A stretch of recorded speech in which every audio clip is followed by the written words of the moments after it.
Mjeku jep urdhër kurrë mos i hani këto ushqime me stomakun bosh në mëngjes.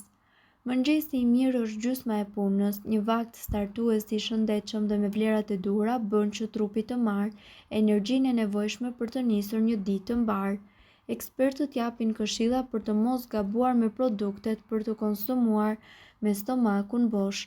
Ushqimet që përmbajnë maja mund të irritojnë stomakun dhe të shkaktojnë fryrje, kështu që nëse hani makarona për mëngjes, kombinojeni ato me produkte të tjera.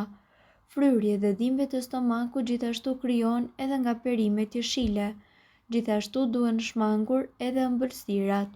Ushqimet plot sheqer rrisin nivelin e insulinës, ngarkojnë pankreasin, gjë që rrit rrezikun e diabetit dhe krijon një ndjenjë të mungesës së energjisë gjatë ditës.